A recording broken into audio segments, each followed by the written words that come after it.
In the year 1977, George Lucas launched the first film of the Star Wars Deep Space Saga. Aboard this compact film, the cinema audience was to experience cosmic forces beyond comprehension. In a freak mishap, the associated media and product blitz, including the toy line by Kenner, became popular beyond all imagination.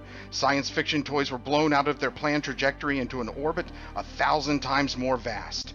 An orbit which was to encompass an onslaught of Star Wars-inspired sci-fi toys that would not return to Earth for the next 6 or 7 years.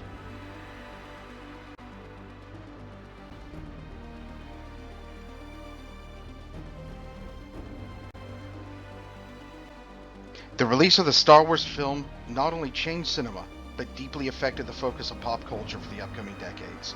This was particularly strong in the last years of the 1970s and the early years of the 1980s. Sci-fi was suddenly everywhere, and it would become ubiquitous with this period of time. But perhaps most importantly, sci-fi took on a certain aesthetic, heavily influenced by Star Wars, and one that is closely associated with this period of pop culture. The film had such an impact that it was difficult to find an aspect of pop culture that was not in some way influenced by it. During the next few years, sci-fi films filled movie theaters and cinemas, especially those of the space opera variety. Its influence was heavy on television too, with at least 2 shows, while themselves related, certainly taking direct design, aesthetic, and artistic cues from the titanic Star Wars film. Science fiction and space games were already popular at the arcades, but the Star Wars-inspired sci-fi craze threw the industry into hyperdrive, and the arcade became a beacon for those wanting to experience thrilling space battle like they were seeing on television and in the movies. And its fingerprints could be found all over Saturday morning cartoons. Star Wars was super popular with the kids, and companies took aesthetic cues from it to add to their own products. In addition, they began to mine older products or foreign shows to be reworked and placed into regular rotation. One of the most important and prevalent manifestations of this cultural phenomenon was its impact on the toy industry. A somewhat serendipitous deal with the Kenner Toy Company to create toys based on the blockbuster film led to an absolute avalanche of knockoff, imitator, and supplemental sci-fi toys to the market. And Star Wars again created a genre aesthetic, one which was not just found in films and on television. The Star Wars toy line brought about a distinct style for sci-fi toys that could be seen in products throughout this time period. Many of these toys look like they could have come from the same toy line. Some companies put out items that were ridiculously close to the characters and products featured in the Star Wars toy line.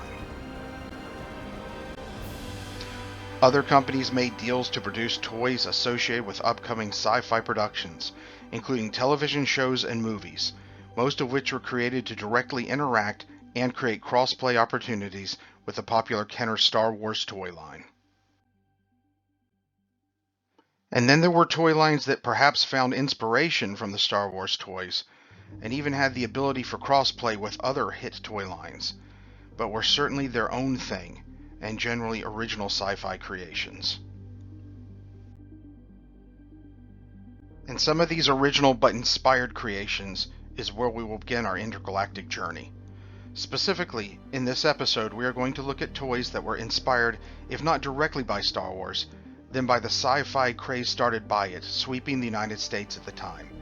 And since this topic is nearly as vast as space itself, we're going to break it down one level further and showcase some of the magnificent one-off toys of this time.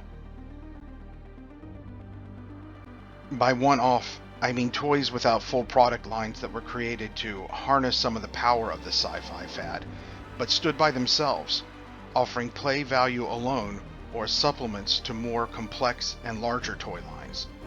This is certainly not a comprehensive list, as this alone is a huge topic, but will present some of the more popular products that adhered to the aesthetic and style of the time.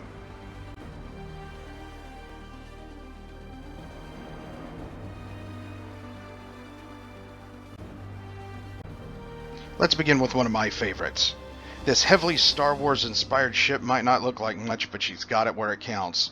This fully electronic marvel of late 1970s toy manufacturing is Milton Bradley's Starbird. Introduced in 1978, this toy is a perfect example of the sci-fi aesthetic of the time. Take a look at this Starbird toy when compared to the Star Wars Y-Wing fighter toy. This ship was actually part of a very limited toy line, but in general, the rest of the line was created to supplement this toy spaceship, and we'll discuss the supplements in just a moment.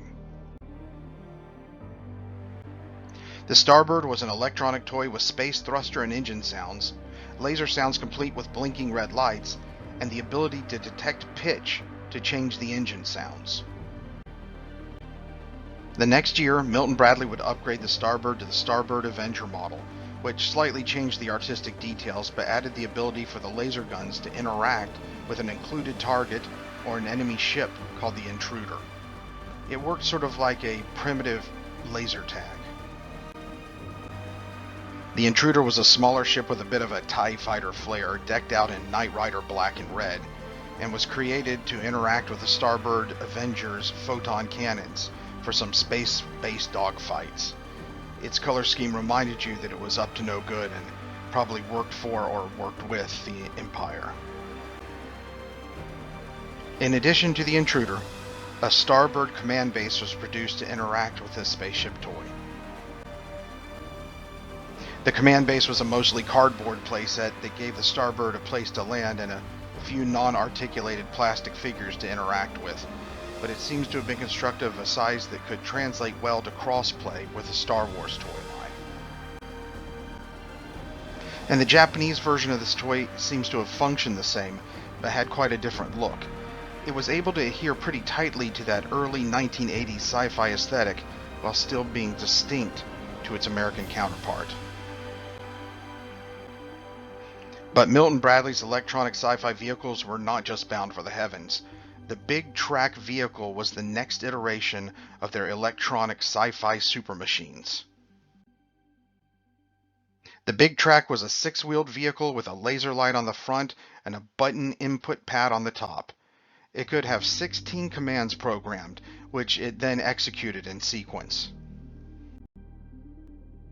Milton Bradley also offered an attachable trailer for the big Trak, which could be programmed to dump out its load. The UK and European version had a different color scheme but was essentially the same toy. While no action figure could go inside of it, again, it was the right size for crossplay with the Star Wars toy line. I always felt that it looked like the Moon Patrol vehicle, but maybe that's just me. But board game manufacturers were not done creating the high-tech toys of the future. The game company Parker Brothers created the electronic action figure known as ROM in 1979. Powered by a 9-volt battery, the 13-inch figure had 6 red LED lights, 2 in his visor, 2 in his chest, and 2 in his jetpack. In addition, he could produce several spacey sounds, and he sported 3 different interactable accessories: a neutralizer, an analyzer, and a translator. He was the action figure of tomorrow, today. Or, yesterday, I guess. Marvel Comics created a comic book featuring Rom to promote the toy. In the comic, Rom was from the planet Galador. He was transformed into a large silver humanoid and given the neutralizer in order to defend his planet from the attacking dire wraiths. The comic actually proved to be more successful than the toy, and it ran from 1979 to 1986. Whether it was by chance or by design, ROM really fit into the sci-fi design aesthetic of the time. This is a style that will continue to be popular well into present times. You gotta know your roots. But what if you're up against a battle station that carries more firepower than half the Imperial Starfleet? You hop on a snub fighter and hope it's as easy as bullseyeing womp rats back at home. For this, you need a special toy. And this is the Playskool Star Rider. The Star Rider was produced by Playskool in 1979. This bit of late 70s high-tech electronic wizardry was the closest thing you could get to piloting your own ship during a space battle at this time. It was as pricey as a new XP-38.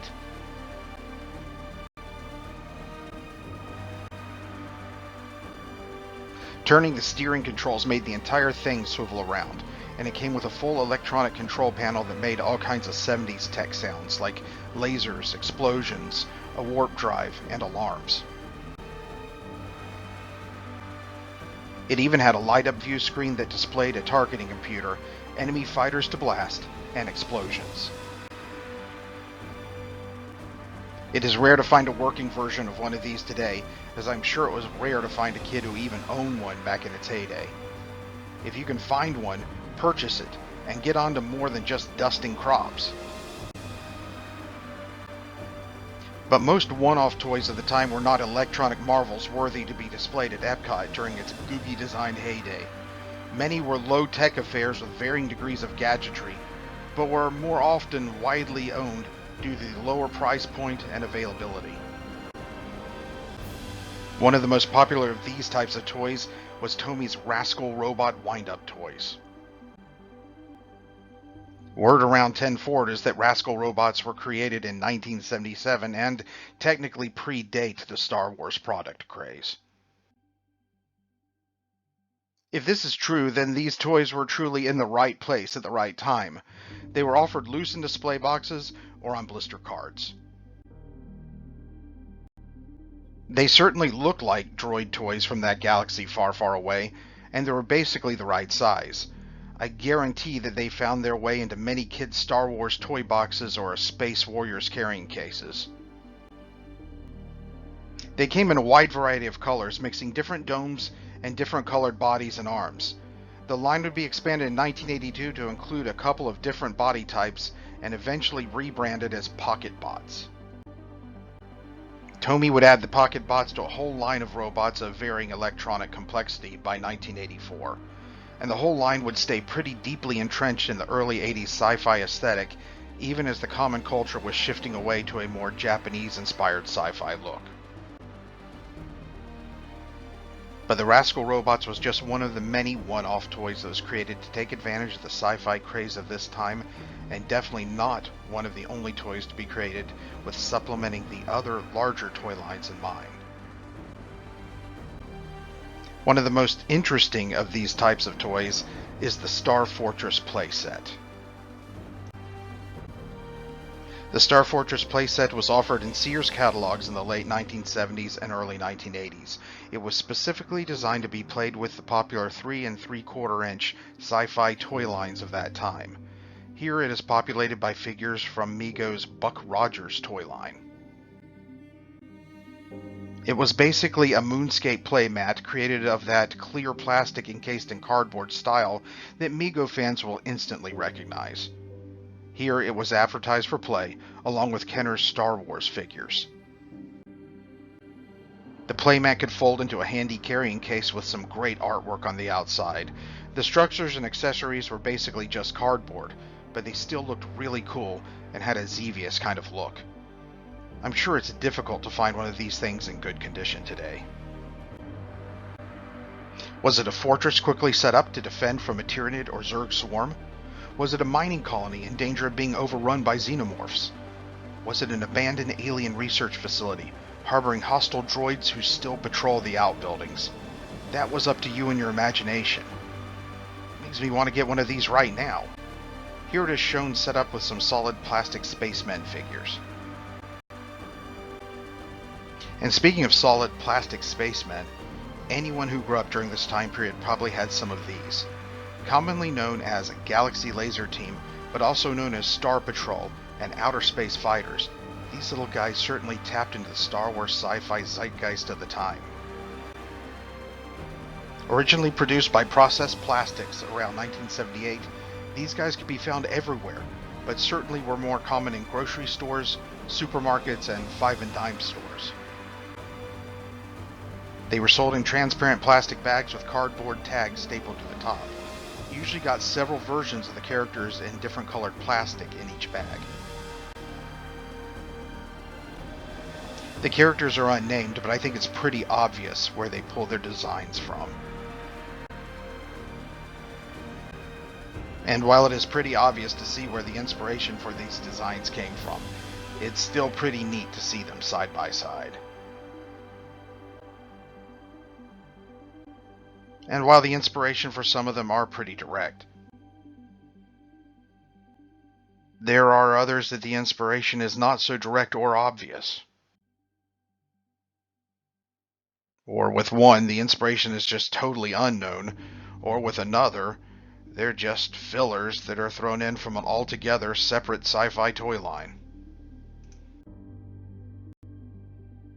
And there is one last thing about these guys that's pretty interesting. This guy here, the Chewbacca knockoff, has a pretty interesting design. It is probable that he took inspiration from Ralph McQuarrie's original design for Chewbacca, a design that would later be modified and used for the character Zeb in Star Wars Rebels. Due to the widespread availability and low price point, these toys were part of a lot of kids from the early 1980s childhoods. They are still produced and available by Tim Mee, an offshoot of the original production company. And while on the subject of molded plastic toys at a cheap price point, who remembers these? I can find very little data on these toys, but I remember getting them as prizes from carnivals and fairs and Chuck E. Cheese's or Showbiz Pizzas. Like Galaxy Laser Team, it seemed that everyone had at least one of these in the early 80s. I don't know where all of the designs come from, but it appears that some of the designs seem to be directly taken from the Japanese Star Wars knockoff film Message from Space. And at least a couple of these designs come from the designs for spaceships from the Diner Sci Fi themed Space Raiders molded erasers.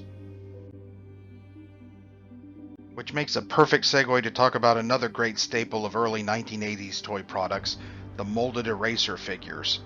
From uncharted space come the Space Raiders from the Diner Industries. Diner Industries have been making small rubber erasers in various figure shapes since the 1950s. They came in all kinds of forms, including animals, sea creatures, dinosaurs, and various popular cartoon characters.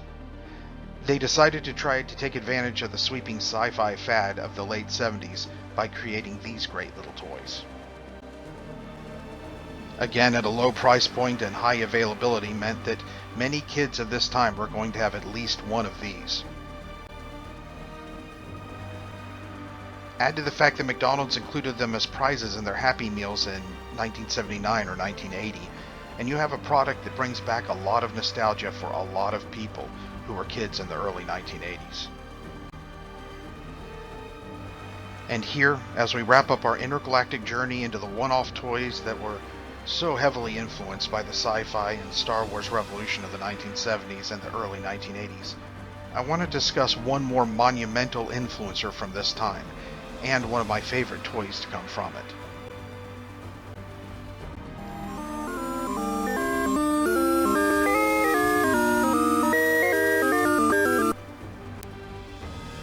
The arcade video game Space Invaders was released in 1978, perfectly timed with this sci-fi cultural movement, and it tapped directly into this phenomenon.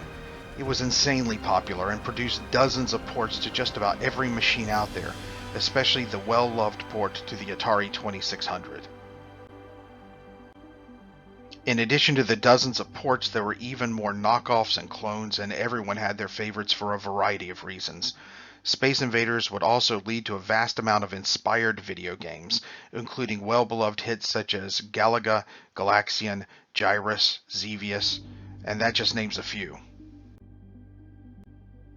One of my favorite Space Invaders clones was Epoch's Invaders from Space, a handheld game that, well, was just basically Space Invaders.